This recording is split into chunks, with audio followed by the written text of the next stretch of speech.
every need. You satisfy me with your love, and all I have in you is more than enough.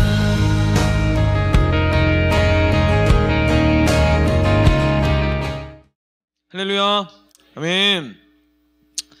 네, 일주일 어떻게 잘 보내셨습니까? 예, 그렇죠. 예, 3박 4일간 맨날 붙어 있었는데, 그죠? 예, 3박 4일간 여름 수련회가 하나님 은혜 가운데 잘 맞춰졌습니다. 하나님께 영광의 박수 올려드리겠습니다. 아멘. 감사합니다, 주님. 예. 보통 이제 1년에 여름 수련회 한 번 있잖아요. 이런 이제 큰 이제 행사를 이제 준비하고 이렇게 치르고 나면 마음에 어떤 이제 그 일종의 그 허탈감과 그 공허함 이런 것들이 종종 이렇게 남을 때가 있습니다. 그런데 올해는 참 감사하게도 제가 이제 모든 것들을 다 정리하고 이게 이제 한 4시쯤 집에 들어간 것 같아요. 4시쯤 집에 들어갔는데 이제 우리 아이들이 이제 아빠를 기다리고 있었습니다. 3박 4일 동안 보지 못했던 아이들과 잠시 동안이지만 생명을 다해 놀아줬어요.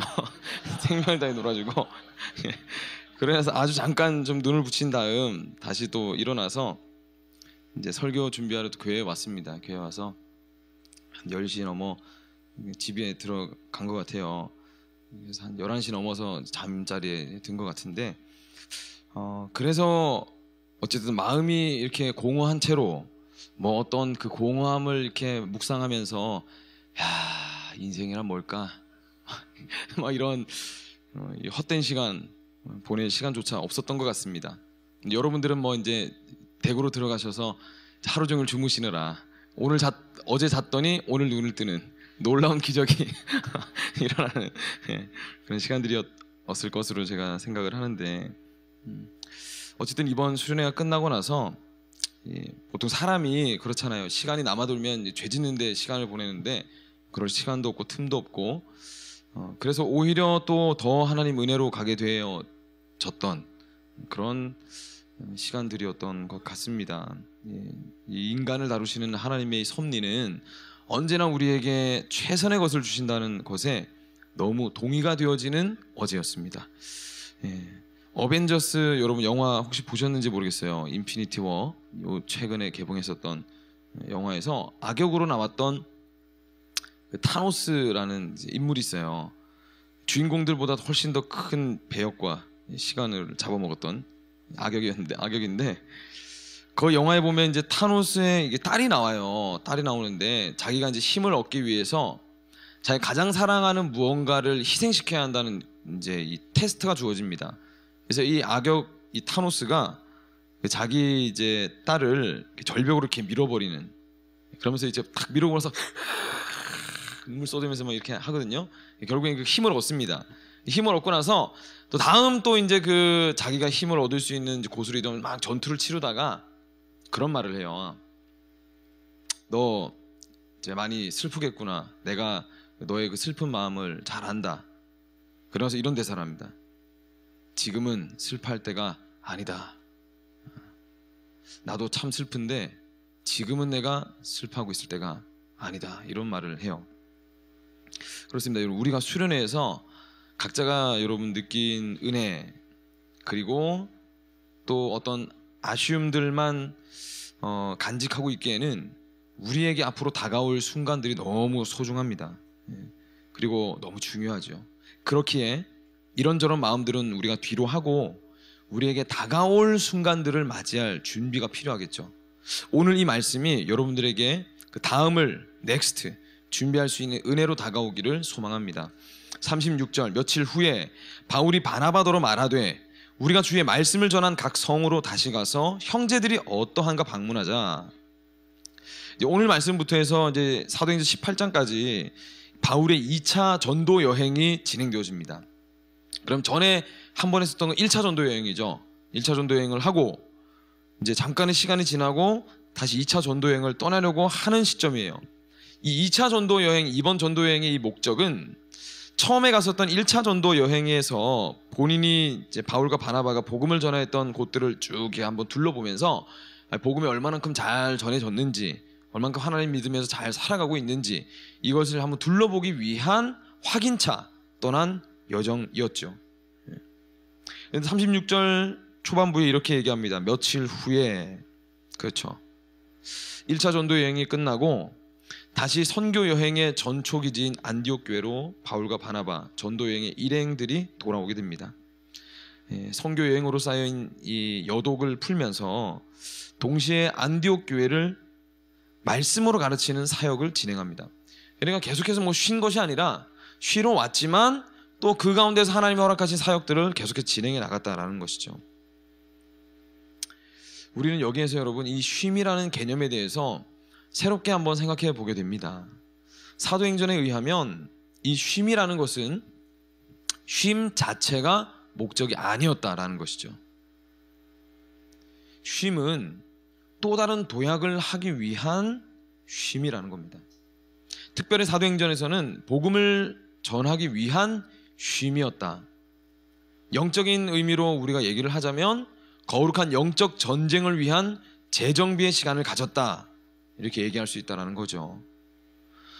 수련회 잘 다녀왔습니다. 우리가 1년에 한 번 치루어지는 이 여름 수련회가 단순하게 어떻게 보면 뭐 1년 7회 이렇게 우리에게 혹시 생각되어진다라고 한다면 그 이유를 한번 생각해 봐야 되겠죠. 왜 이 여름 수련회가 그저 1년 7회로만 생각되어질까? 다 끝났다. 잘 치렀다. 올해 이거 잘 끝났다. 이렇게 하고 끝. 이 수련회가 여러분 재충전하기 위한 시간으로만 우리가 생각되어지면 조금 아쉽다라는 것이죠. 우리가 그렇게 재충전의 시간으로만 수련회를 정의한다면 우리에게 앞으로 나갈 어떤 새 힘, 뭔가 하나님께서 더 허락하실 것들을 기대할 수 없게 되어진다라는 겁니다. 늘 과거의 빚을 청산하는 데만 온통 신경을 집중하게 된다는 거예요. 내가 지금까지 못 받았던 것 지금 다 받아가지고 채워놔야 되겠다. 우리가 이 사도행전에 대한 말씀을 나누면서 쉼, 우리가 이 수련회를 하는 이유는 우리 삶의 영역에서 그리스도인으로 살아내기 위함이고, 더 나아가서 거룩한 영적 전쟁, 앞으로를 위한 영적인 쉼의 시간이었다라는 겁니다. 정말 3일 동안 귀한 말씀들도 듣고 도전되고 깨닫게 되어있는 일들 참 많았습니다. 우리 육신은 뭐 오랫동안 바닥에 앉아 있는다고 허리도 아프고 여러 피곤한 부분들도 있죠. 그런데 우리 영은 정말로 오랜만에 큰 쉼을 얻었을 거예요. 지칠 대로 지쳐서 힘도 나지 않는 영적 상태였다면 이제는 이 3일의 시간을 통해서 은혜의 담비를 담뿍 받아먹어서 한껏 충전되어진 상태입니다. 그렇다면 이 충전된 영적인 에너지를 어떻게 사용해야 할까가 중요하다는 것이죠. 그렇습니다, 여러분. 이 받은 은혜는 우리가 더 깊은 은혜로 나가기 위한 마중물로 사용되어져야 한다라는 것이죠. 수련회 세정인력개발원은 우리가 잠시 거할 곳에 불과했습니다. 우리가 결국 승부를 봐야 하는 곳은 바로 이 삶의 터전이라는 곳이죠. 수련회 장소에서 마치 잃어버린 우리 미각을 되찾고 정말 오랜만에 맛을 보기 시작했다면 그 맛을 조금 더 맛보고 음미하는 곳은 바로 여기라는 겁니다. 여기에 여러분 기도의 재단을 쌓으십시오. 오늘부터 시작입니다. 여러분의 눈물을 쏟아 놓으십시오. 여러분이 각자 살고 계시는 뭐 자취방, 숙소, 그곳을 수련회의 기도 장소로 삼으세요. 온누리교회의 이 소극장을, 그리고 저기 대예배당을, 새벽 6시에 그 시간을, 저녁 9시의 시간, 금요일 저녁에 철야의 시간들을 기도의 시간으로 만들어가 보자는 겁니다. 저는 이를 돕기 위해서 다시 기도의 현장으로 여러분을 초청할 겁니다. 우리 기도합시다. 제가 곧 선포할 거예요. 아주 빠른 시일 내에 다시 다가올 겁니다. 네. 여러분 이 말을 믿으세요. 네. 제가 진짜 할 거거든요. 이렇게. 네. 그때 동안 아주 잠시지만 충분한 쉼을 여러분 누리십시오. 하지만 쉼에 너무 취하지도 마시고 수련회의 장소와 시간을 그리워할 필요도 없습니다. 우리에겐 앞으로 역사하실 하나님의 역사하심들이 우리 앞에 어마어마하게 기다리고 있어요. 더 큰 은혜가 바로 이곳에서 쏟아질 겁니다. 며칠 후에 그 역사는 다시 시작될 겁니다. 37절 8절 바나바는 마가라 하는 요한도 데리고 가고자 하나 바울은 밤빌리아에서 자기들을 떠나 함께 일하러 가지 아니한 자를 데리고 가는 것이 옳지 않다 하여 죄송합니다. 이 바울과 바나바가 2차 전도 여행을 떠나려고 할 때 그들을 좀 보조하고 자기들을 좀 도울 사람들 그리고 함께 이 복음 사역을 진행할 동력자를 선출하는 과정에서 무언가 의견 충돌이 일어나게 된 것을 보게 됩니다. 이 바나바가 자신의 조카인 이 마가 요한을 데리고 가고자 했어요. 그런데 이 앞구절 사도행전 13장에 보면 이 마가 요한이라는 사람이 한번 일전에 이미 등장을 했었습니다.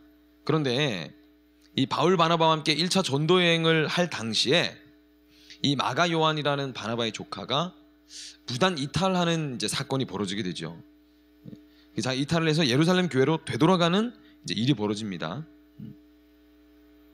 근데 이게 중차 대안의 이 굉장히 중요한 문제 아닌가요? 이게 이제 왜냐하면 복음을 전하는 굉장히 중요한 사역에 이제 도중에 이제 하차를 하는 것인데 이것을 이제 바울과 바나바에게 보고하지 않고 이제 야심한 밤을 틈타서 몰래 이제 가버린 것이죠.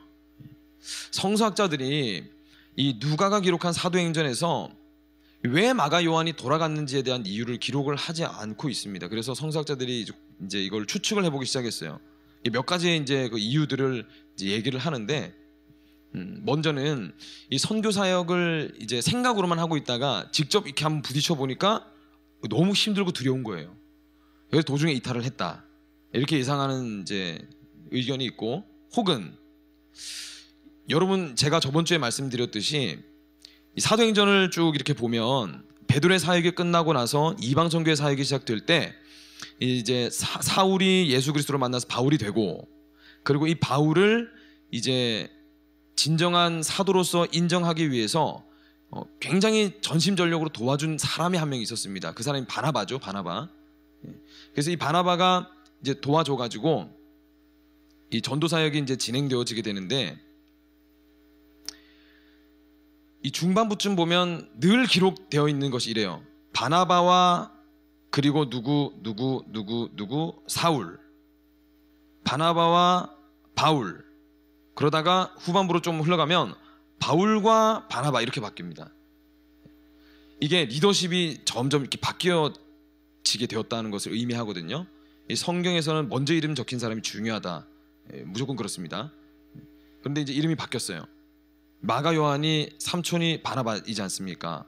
아, 우리 삼촌이 원래 리더인데 왜 이게 바울을 리더로 세워가지고 겁나 기분 나쁘네. 아, 나 이 바울을 리더로는 나는 못하겠어. 이렇게 해서 이탈했을 것이다. 근데 이 세 번째 의견이 가장 좀 유력하다라고 이제 얘기를 해요. 이게 굉장히 이제 바울이 리더가 된 것에 대해서 유감스러운 감정을 품고 있었다. 그래서 이제 그 자리를 이탈했다. 이렇게 추측을 합니다. 그래서 이제 의견이 충돌되어지게 돼요. 바울이 뭐라고 얘기합니까? 함께 하지 않는 자, 그가 우리와 함께 할 수 없다. 이렇게 얘기를 해요. 그리고 바나바는 그 반대편에서 주장을 하고 있죠. 저는 개인적으로는 바나바에 좀 가까운 사람입니다. 위로와 사랑과 격려의 아이콘. 예, 죄송해요. 제가 스스로 말하고도 좀 너무 어색해서. 예. 죄송합니다. 예. 이때 여러분 상황을 한번 제가 잠시 들여다보고 한번 상상을 해봤어요. 네. 안디옥 교회로 이제 돌아왔겠죠. 1차 전도 여행이 다 끝나고 돌아왔습니다. 일행들이 이제 여독 풀면서 짐도 풀고 서로 이제 못 나눴던 인사도 나누고 이렇게 얘기를 하고 있었겠죠. 근데 이 마가 요한이 아마 바울과 바나바를 다시 찾아왔을 겁니다. 찾아왔을 거예요. 그래서 이제 바울에게 미안한 부분, 뭐 그런 부분들도 있었겠지만 그보다는 자신의 이 삼촌 바나바의 안위가 좀 걱정되었기 때문이겠죠. 그게 더 큰 이유였을 겁니다. 당시에는 뭐 핸드폰도 없고 연락할 방도가 없으니까요. 도저히 중간에는. 그러다가 이제 본인이 중간에 나갔으니까 얼마나 좀 미안했겠습니까? 좀 그런 마음들이 있었겠죠. 그래서 이제 이 위로의 사람, 다른 사람과의 공감 능력이 굉장히 탁월한 이 바나바가 저희 조카를 이제 불렀어요. 그래서 너 그러면 안 됐다고, 빨리 이제 바울한테 가서 죄송하다고 얘기하라고 이렇게 얘기했겠죠. 마가 요한이 분명합니다. 바울에 가서 사과를 했을 거예요. 사과했을 거예요. 바울이 그것을 용납했을 겁니다. 용서했겠죠. 그런데 문제는 그 이후에 이 사람을 어떻게 치리하느냐입니다. 바울의 입장은 굉장히 좀 단호한 편이었어요. 한번 실수를 한 것이라고는 하지만 이 마가 요한이 жил머진 십자가, 이 복음 전파, 생명을 살리는 최전선에 있었던 이 직분을 버린 그 성직을 포기했다는 것이죠. 그러니까 이것은 굉장히 중요한 일을 내가 맡겼는데 이것을 스스로 포기한 사람에게 다시 한다는 것은 조금 옳지 않다. 다만 오랜 좀 검증을 거치고 나서 그 다음에 부르는 것이 옳겠다. 이게 바울의 입장이었어요. 이런 말이 있습니다. 이런 말이 기억나서 적어봤는데, 사람이 한 번 본인을 속이면 그것은 속인 사람의 잘못입니다. 그러나 그 사람이 2번 나를 속이면 그것은 그를 믿은 사람의 잘못이다. 잠언 25장 19절 말씀에 환난 날에 진실하지 못한 자를 의뢰하는 것은 부러진 이와 위골된 발 같으니라 라고 말씀하고 있어요. 부러진 이, 위골된 발은 지금은 뭐 갖다 붙이면 되죠. 이렇게 다 끼워 맞추면 다 지금 고쳐집니다. 당시에는, 당시 의학으로는 고칠 수 없는 것이었어요. 붙일 수 없는 것. 신뢰에 대한 부분에서 한번 금이 가면 다시 돌이키기 힘든데, 더군다나 아주 힘든 와중에, 환난 중에 뻔히 속일 것을 아는 자를 신뢰하는 것보다 어리석은 일은 없다라는 것이죠. 중요한 일일수록 돌다리도 두드려보라라는 말이 있죠. 이 말은 비단 뭐 중요한 일을 맡길 때 사람을 선택하는 부분에 있어서 우리가 얼만큼 신중해야 되느냐 하는 부분을 떠나서 또 여러 부분에서 쓰여질 수 있는 말이 될 겁니다. 일반적인 뭐 어떤 인사만 하고 하는 이런 관계라면 아무 문제가 없을 거예요. 하지만 중요한 일에 있어서는 함께 일할 사람을 선택한다는 것이 정말 중요하다는 부분이다. 우리 청년들에게 이 말을 좀 적용해 보면 저는 결혼을 예로 들 수 있을 것 같아요. 결혼. 저는 여러분을 걱정하는 마음에서라도 조금 잔소리를 해야 될 것 같은데, 그냥 잔소리입니다. 잔소리인데요. 여러분 스스로 결혼을 하기에 합당한 먼저 사람이 되십시오. 그 말은 다른 말로 하면 내가 배우자를 원하고 생각하는 것만큼 내가 성숙하고 성장하라는 것 뜻입니다. 나는 전혀 성숙하고 성장하지 않았는데 상대방에 대한 기준만 엄청나게 높아요. 그런 경우를 많이 보게 되거든요. 그런데 중요한 건 그렇습니다. 내가 성장하고 성숙한 만큼 성장하고 성숙한 사람을 만나게 돼요. 다른 말로 하면 이게 그런 얘기를 하더라고요. 끌어당김의 법칙이다. 끌어당김의 법칙이다. 나와 비슷한 상황에 있는 사람을 이렇게 끌리는 경향을 사람들이 가지고 있다라고 합니다. 제가 언젠가 한번 말씀드린 적이 있는 것 같은데요. 감리교 창시자, 우리 지금 감리교 교파이잖아요. 여기 웨슬레 목사님도 세계 3대 악처 중에 한 분을 만났다고 하죠. 이 웨슬레 목사의 부인이 사모님인데, 웨슬레 목사님이 요청한 내용이 몇 가지 있습니다. 친구를 집으로 초대하지 마라. 책상에서 내가 네 돈을 가져가도 아무 말 하지 마라. 외출할 때는 자세하게 나에게 보고하고 나가라. 이게 웨슬리 목사님을 굉장히 포로처럼 취급을 했어요. 남편이 아니고 포로처럼. 편지가 오면 자기가 먼저 뜯어봐서 이걸 다른 사람들 함부로 공개하고, 실제로 있었죠. 그리고 언어가 상스럽고 굉장히 욕을 많이 잘 했다고 합니다. 굉장히 그 고급 어휘의 욕을 자유롭게 이렇게 했다고 하죠. 웨슬레 목사님과 완전히 반대되는 사람이었습니다. 그래서 이 요한 웨슬리가 자기 동생인 찰스 웨슬리를에게 언제는 찾아가서 이런 얘기를 했대요. 나에게 남아있는 사랑은 이미 달아난 지 오래인 것 같다. 동생이니까 그렇게 얘기했나 봅니다. 아내에 대한 사랑이 이미 다 달아났다고. 그리고 한 번은 많은 사람들이 보는 앞에서 이 웨슬레 목사님 머리채를 이렇게 탁 휘어잡고 질질 이렇게 끌고 다니기도 했다고 해요. 그런데 중요한 것은 이 웨슬레 목사님이 한 고백이 있습니다. 저는 이 아내를 만난 덕분에 제 삶이 더욱더 하나님 앞에 거룩하게 다듬어졌습니다. 그래서 전 제 아내에게 너무 감사합니다. 뭐 이런 고백을 했다고 해요.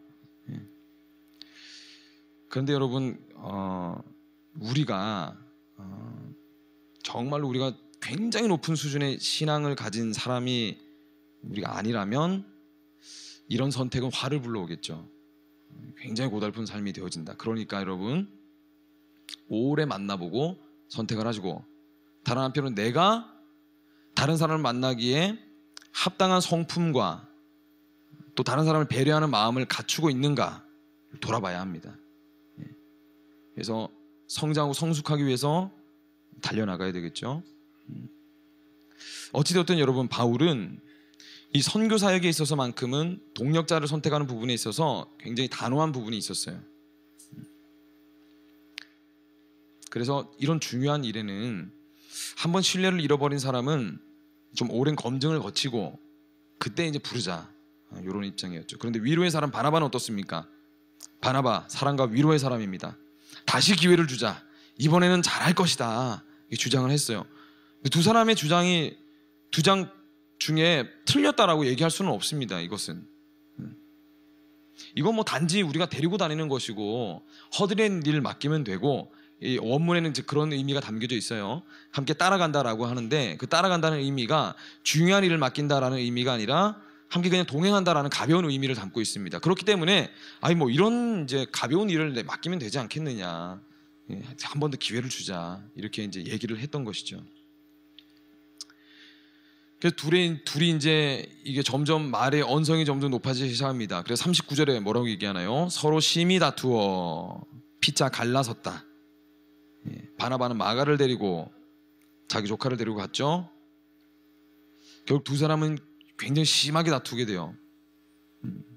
근데 이 심하게 다퉜다는 것이 인격 모독하고 막 치고받고 싸웠다 이런 의미는 아니라 굉장히 예리하고 첨예한 날카로운 말들이 오고 갔다라는 것을 의미합니다. 영의 해석본을 보면 그렇게 나와 있어요. 우리는 여기서 두 가지를 생각해 볼 수 있어요. 첫 번째, 내 생각을 지나치게 고집하게 되면 다툼과 분열이 일어난다. 이건 내 생각이 무조건 맞아, 이건 무조건 내 생각에 맞아, 이렇게 하고 밀어붙이면 결국 다툰다는 거예요. 다툰다, 싸운다. 어른이 우리가 되어갈수록, 이제 우리가 20살 넘어서 계속 나이 먹고 가고 있죠. 어른이 되어갈수록 이런 기준들이 더 단단해져요. 잘 안 깨지려고 합니다. 그리고 괜히 이거 여기에 누군가 도전해가지고 내 생각을 깨려고 하면 네가 감히? 이렇게 해요. 어른이 될수록 더 심해집니다. 저는 그래서 정신연령 7세의 존엄한 이 정신을 계속해서 지켜나가 보려고 합니다. 물론 진리에 대해서는 타협이 없어야 되겠죠. 진리에 대해서만큼은 저는 절대 타협이 없습니다. 예수 그리스도의 복음에 물타는 사람, 복음을 흐려지게 만드는 일들, 저는 그건 절대로 안 된다고 생각하는 사람입니다. 꽤나 입장이 공고해요. 그러나 그 외의 것들, 복음 외에 다른 모든 것들, 하나님께서 특별히 지시하는 것이 아니라면 저는 무조건 다 오케이입니다. 괜찮아요, 저는. 여러분, 중요하지도 않은 일에 목숨을 거는 일이 종종 발생해요. 특히 날이 더우면 더 그렇죠. 또 가을이 됐으니까 이제 가을 타는 내 기분 건드리지 말라고 또 이제 싸우는 일들이 벌어지기도 합니다. 그것 때문에 또 틀어지고 넘어지고 하는 일들이 여러분 발생하는데, 이건 주로 내 자존심과 관련된 문제예요. 주로. 저도 옛자가 올라올 때가 종종 있습니다. 종종 있어요. 저도 아직 훈련이 덜 됐다는 증거죠. 전 더 훈련돼야 될 사람입니다. 그러나 그것이 잘못된 것임은 우리가 잘 알고 있어야 되고, 내 단점을 알고 있어야 된다는 거예요. 내가 언제 이렇게 되는지를 본인이 잘 알고 있어야 됩니다. 모르면 안 돼요. 우리는 이미 알고는 있어야 합니다. 그리고 그것을 할 수만 있다면 하나님 은혜 안에서 잘 제어할 수 있는 지혜도 필요하다라고 저는 생각을 해요. 나는 이런 성격이니까 저 여기에는 터치하지 마십시오. 이것이 아니라 나 이런 성격이니까 너희들이 이해해줘야 돼. 이렇게 하면 이렇게 되는 것이 아니라 내가 이런 성격이지만 내가 이것을 고쳐나가서 다른 사람들과 조금 더 넓은 마음으로 소통할 수 있는 마음이 필요하겠다. 여기까지 가야 돼요. 나 터치하지 마. 이건 아직 가야 할 길이 멀었어요. 더 많이 가야 됩니다. 아직. 마음을 열어두라는 겁니다. 이해와 용납이라는 것은 그리스도인에게 주어진 하나의 중요한 과제입니다. 예수님이 그리 하셨으니까. 예수님이. 그래서 여러분, 의견을 잘 조율하는 지혜가 필요해요.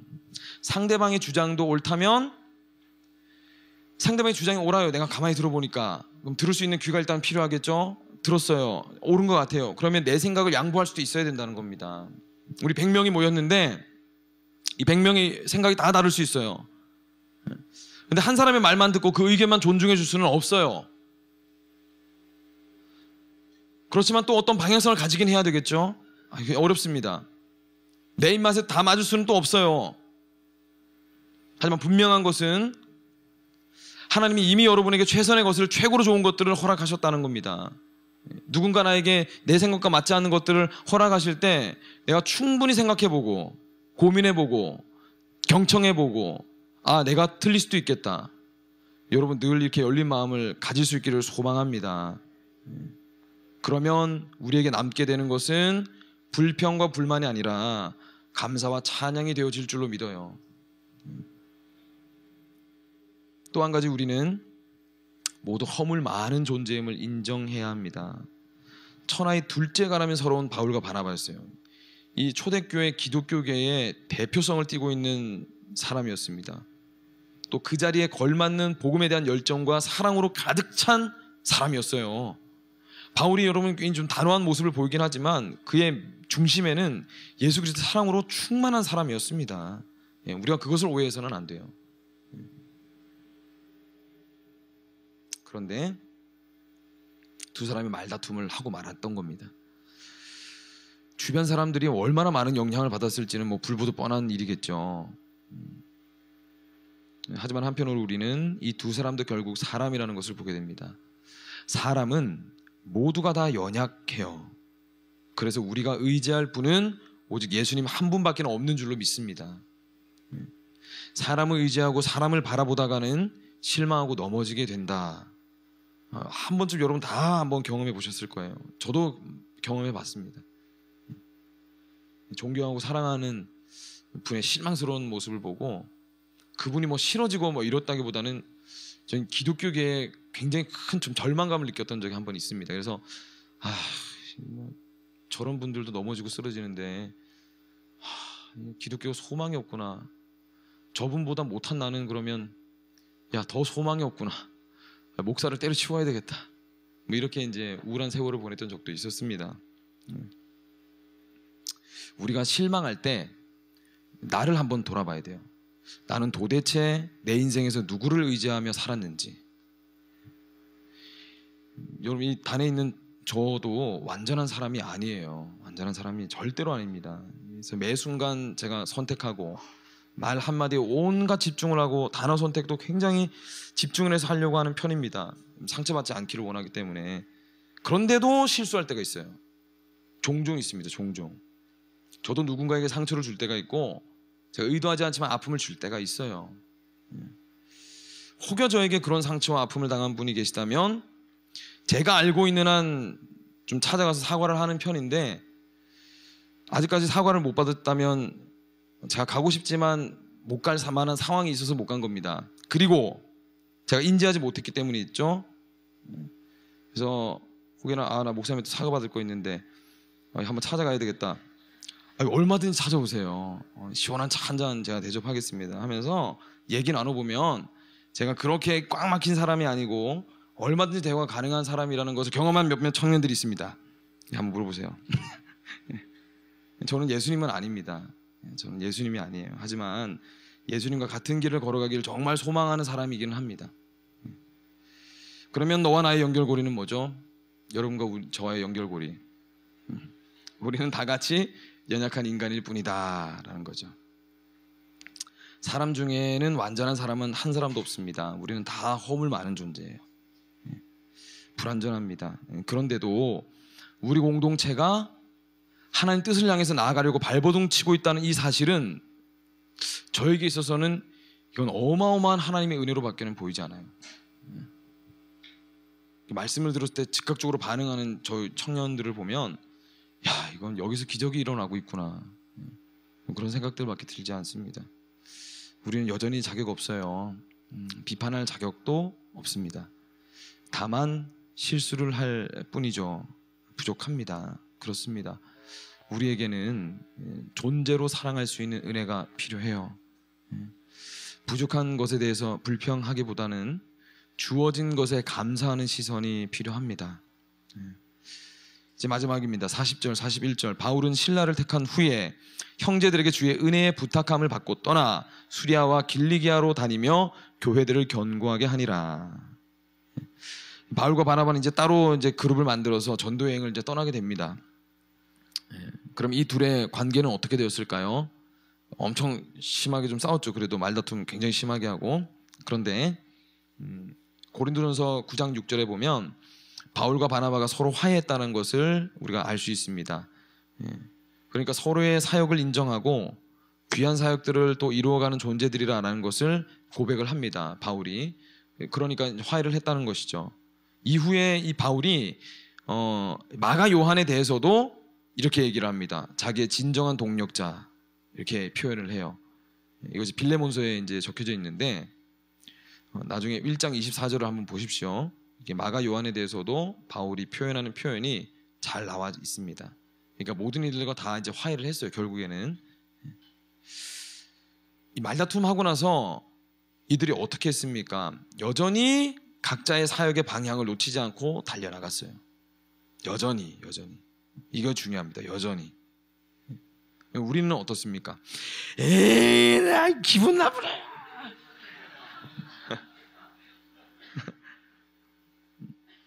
맡고 있던 사역이고 뭐고 이게 확 다 막 이렇게 해보려고 하죠.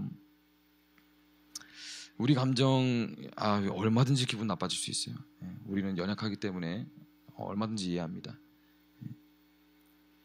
저도 그럴 때가 있기 때문에. 그런데 하나님의 사역은 하나님의 사역입니다. 내 감정이 이렇게 틀어지면 나에게 내가 가지고 있었던 모든 것들을 한번 확 다 놔버리는 경향이 있어요. 이것을 통해서 우리가 알 수 있는 사실 하나, 내 삶의 이 보좌에 하나님께서 내려가실 때가 있다는 겁니다. 다른 말로 하면 내가 그 보좌를 차지하고 올라갈 때가 있다라는 것이죠. 반대로 여러분 한번 입장을 바꿔놓고 한번 생각해 보세요. 우리가 하나님 마음 얼마나 섭섭하게 할 때가 맞느냐는 겁니다. 제가 이 말 했을 때 그게 뭐 하나님 신이잖아, 당연히 그 정도 수정은 받아줘야 되는 거 아니야? 이렇게 생각을 하신다면 야, 사이코패스적인 기질이 우리나라에 얼마나 많은지. 하나님에 대한 감정이 공감이 안 되는 겁니다. 공감이. 반성해야 돼요 여러분. 그러면 어떻게 보면 우리는 매일 하나님 앞에 실망을 끼쳐드리는 순간들이 찾아오고는 하죠. 그런데 그럴 때마다 하나님께서 우리를 돌보시고 계시는 이 손을 한번 거두어 가신다고 생각해 보세요. 좀 잘못했는데 너 내 사람 아니야, 가. 이렇게 한다고 생각해 보세요. 하나님께서 생각만 해도 아찔합니다. 그러나 하나님께서는 그러지 않으시죠. 이사야 49장 15절 말씀에 여인이 어찌 그 젖먹는 자식을 잊겠으며 자기 태에서 난 아들을 긍휼히 여기지 않겠느냐. 그들은 혹시 잊을지라도 나는 너를 잊지 아니할 것이라. 아멘. 젖먹이는 자식을 데리고 있는 어머니가 그 자식을 혹시나 잊어버릴지는 모른다 해도 하나님이 우리를 결코 잊지 않겠다라고 말씀하세요. 그런데 그런 하나님 앞에 우리가 우리의 개개인의 이 섭섭한 감정만을 가지고 하나님의 맡겨주신 것들을 중단할 수 있을까? 지금까지 그래왔다면 이제부터 다시 나아가면 됩니다. 다시 걸어가면 돼요. 우리가 여러분 하나님 맡겨주신 이 자리를 떠나지만 않는다면 비록 말다툼을 굉장히 좀 심하게 하고 떠났던 바울과 바나바였지만 하나님께서는 그 둘의 실수를 도리어 더 풍성하게 사역을 전할 수 있는 기회로 만들어 주셨어요. 이 일이 어떻게 일어날 수 있었을까? 바울과 바나바가 하나님이 맡겨주신 그 길을 계속해서 걸어갔기 때문에 하나님 그 실수를 확 바꿔가지고 오히려 그런 거예요. 한 명이서 이제 한 공동체가 이렇게 쭉 전해 다니는 것보다 이제 어찌됐든 둘이 되지 않았습니까? 두 명이서 이렇게 쭉 각자의 갈 길을 가면서 복음을 전하면 더 많은 사람들이 구원을 받겠죠. 하나님 실수를 그렇게 바꿔 놓으셨어요. 결국에는 이제 여러분 여름 수련회를 통해서 우리 청년부가 다시 한번 하나님 앞으로 나오게 됐습니다. 이게 얼마나 귀한지 모릅니다. 우리는 이 은혜를 이어서 계속해서 전진할 겁니다. 그곳에서의 추억이 끝이라고 생각지 마십시오. 신나는 파티가 끝났습니다. 말씀의 잔치가 신나게 우리는 즐겼어요. 우리는 잠깐 휴식을 취할 것이고 그동안 파티를 하면서 남은 설거지도 이제 좀 해야 하고 또 집안 정리도 해야 되겠죠. 그리고 나면 끝나는 것이 아니라 다시 시작입니다. 이제는 세정인력개발원이 아닌 바로 이 소극장에서의 파티가 벌어질 예정입니다. 여러분 삶의 현장에서의 파티가 또 기다리고 있어요. 바울과 바나바가 며칠 후에 다시 2차 전도 여행을 떠났던 것처럼 이제 우리에게 2018년도 하반기의 시간들이 다가옵니다. 그러나 여러분 전혀 두려워하지 마십시오. 지금까지 하나님께서 우리와 함께 하셨듯이 하나님께서 여전히 우리와 함께 하실 것입니다. 우리는 연약하나 우리 하나님은 강하십니다. 아멘. 찬양하며 나갑시다.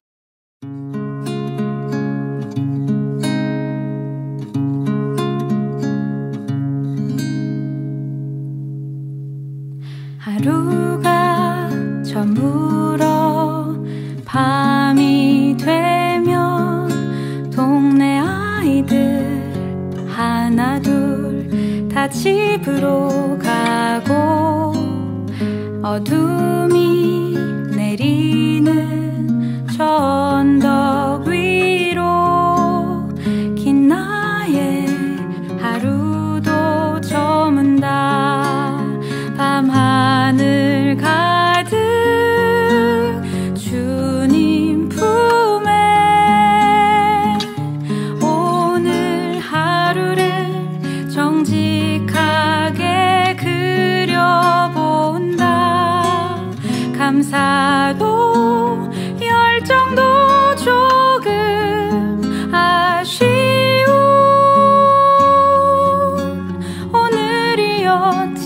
오늘이었지만 내일은 더 많이 웃어보자. 더 많이 사랑하자.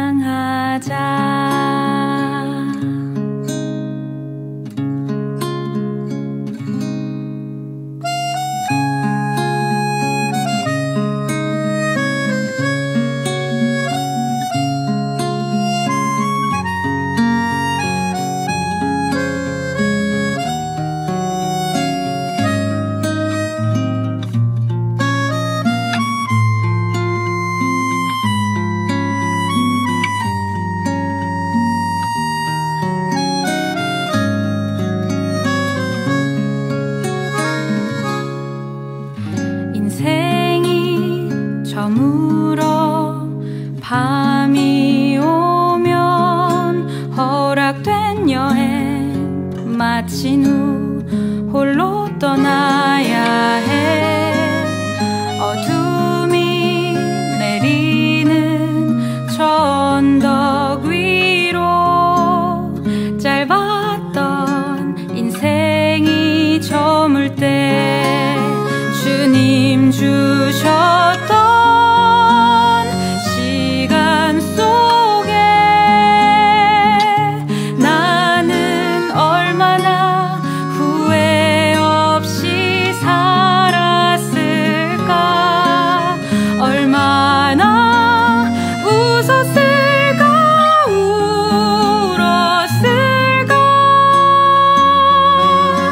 진실했었을까?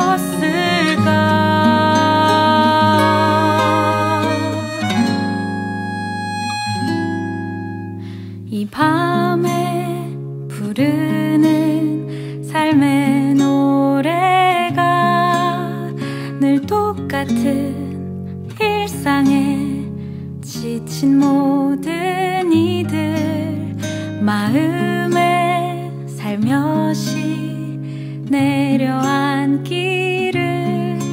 오늘도 평안